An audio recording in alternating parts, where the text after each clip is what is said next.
Hi, in today's video I'm going to share with you 10 questions that I've had over the last week or so from clients, and I'll give you a little summary of the answers. Also remember, if you're really keen to boost your fitness and you're looking for extra motivation or a different platform, increase that accountability, remember you can access my live sessions and get the first week for free. Stick around to the end of the video and I'll share the link with you. Okay, let's get into the questions. First one, should I wear cycle shorts with a fitted pad? Yes, yes, yes, yes. Unless you're on a short journey to work, you're on a short commute. But I've even found myself in my days as a teacher slip on a pair of cycling shorts underneath my suit trousers.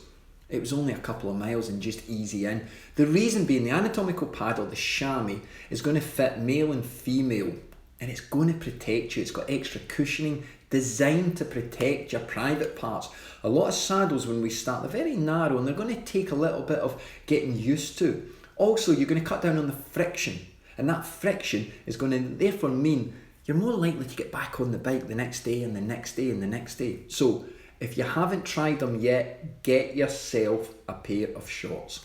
Next question, should I go clipless or stay flat pedal? Okay, great question, and it's a popular one. And my answer is stay flat if you're new to cycling, work towards a toe clip and then work toward clipless. The reason being, flat pedals are not going to cause an obstacle to you getting out on your bike. And the most important thing was frequency. Get out on that bike regularly. When you're jumping straight into a clipless system, there's going to be times when you're going to fall over or you're going to lose that confidence, and we don't want that. Flat pedals are used by mountain bikers all the time, and they're pretty damn efficient pedalers, I can promise you that. Next one, should I wear a helmet? Oh, I get asked this so many times. The answer is yes, from me. Okay, it's not law in my country and it's not law in a lot of other countries, but safety, come on. I've got a metal plate in my neck from a bad accident and the helmet saved my life. Now, helmets have come on a lot over the years. They're lightweight, they're fantastic colours, they're design, they're aero. Look, unless you're cycling to a first date and you don't want helmet hair, what are you not wearing a helmet for? Come on, common sense. Get a helmet on. I'm starting to get knee pain, Scott, and it's taken away the fun of cycling. Okay, there's lots of ailments that pop up when we start cycling. It might be knees, it might be feet, wrists, neck, shoulder. Now, as a bike fitter as well, I see this a lot. And knee pain, believe it or not, may not necessarily be a knee problem. It's more likely going to be a pelvis problem, a hip stability problem, or a cleat problem. So what I suggest people do if you're not going to get a bike fit is look at the saddle. If the knee pain is at the front, try moving the saddle up 5 millimeters. If that doesn't fix it, try moving the saddle then back 5 millimeters. If that doesn't fix it, move the cleats all the way back. So that's 3 movements you can do. If the knee pain is at the back, try moving the saddle down 5 millimeters. And then move the saddle forward 5 millimeters. So there's lots of ways that you can actually look at trying to fix the knee pain. If you've got continual knee pain, go and see either your local GP, your clinician that's going to be an expert to look after that knee pain. Will cycling make me faster? A question I get asked probably more than most. Now I want you to remove the word faster with fitter, and I want you then to use the word frequency instead of intensity. Yes, the fitter you get, the more resistance to lactic acid buildup you'll get, therefore you'll resist fatigue more.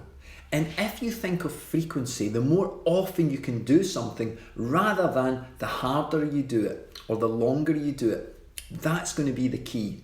Many people start off and they'll get a boost in their fitness, but they'll often go too fast or too long, and they can't recover from that. So they lose a little bit of motivation because tiredness kicks in after a week or two, and they just lose that desire because the fatigue is having an effect on their hormones, which is driving down their commitment levels.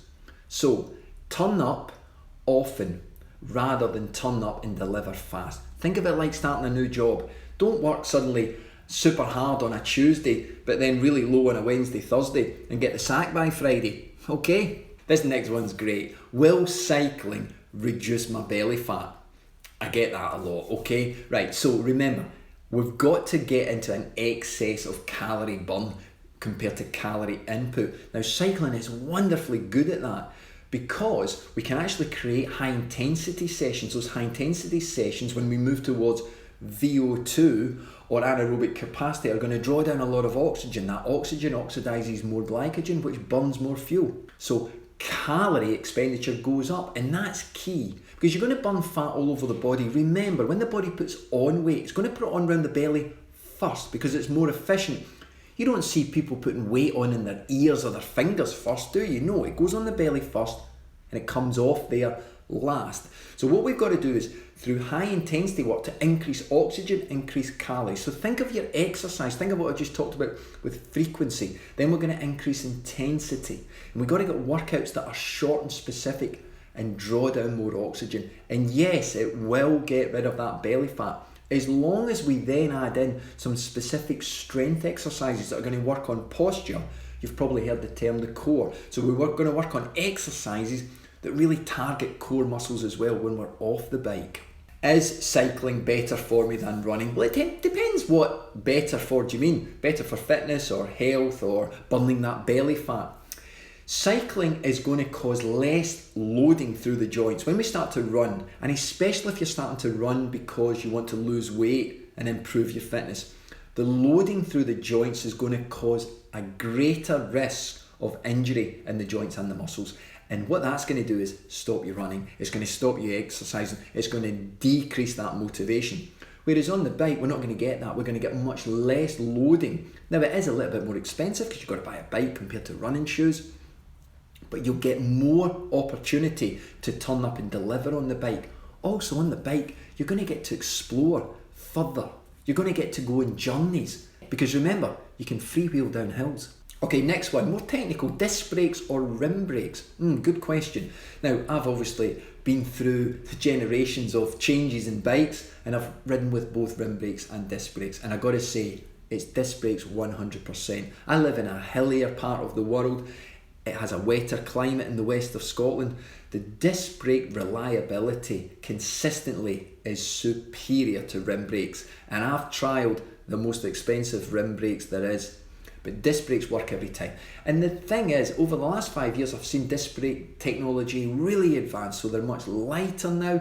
I believe that rim brakes will become a premium on a lot of bikes, and you'll actually have to be paying more very soon for rim brakes than you will for disc brakes. What should I carry on my bike when I go out for a ride? Well, obviously, it doesn't actually matter on the distance. There's a couple of things you've got to carry. Now, you may be riding tubeless, and if you've started your journey with tubeless, well done, because it's something I would advise a lot of people to look at.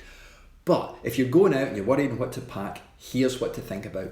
2 inner tubes, not 1, 2, because if you get a puncture and you fix it, the chances are getting the air pressure back up to where you had it before are low, and you can get a little pinch puncture if you hit a little pothole or something if the air pressure's low.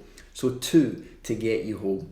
You're going to need levers, you're going to need a mini tool because something might come loose, but mini tools can be really super lightweight now. Now you're also going to need a mini pump, or you may have CO2 canister. It's up to you. Both are really good, but obviously if you're new, CO2 canister may be a bit fiddly for you, so make sure you've got a good mini pump.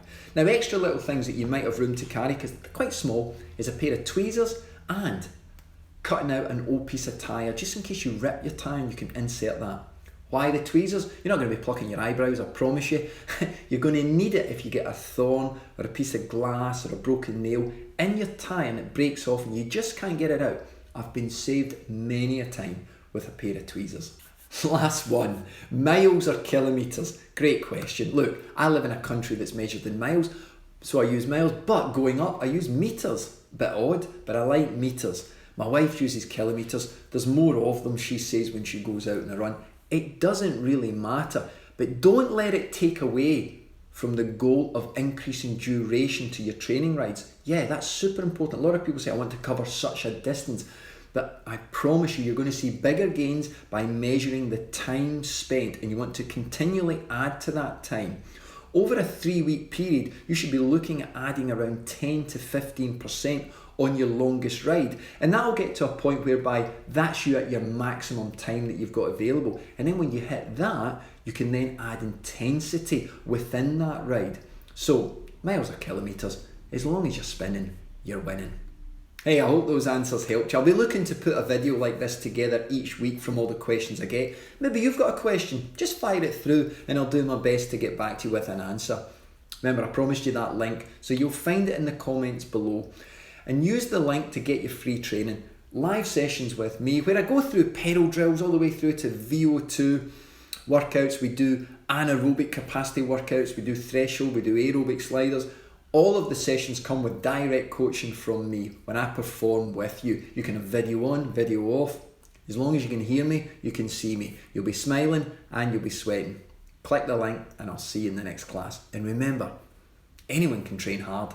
There's only a few of us can train smart.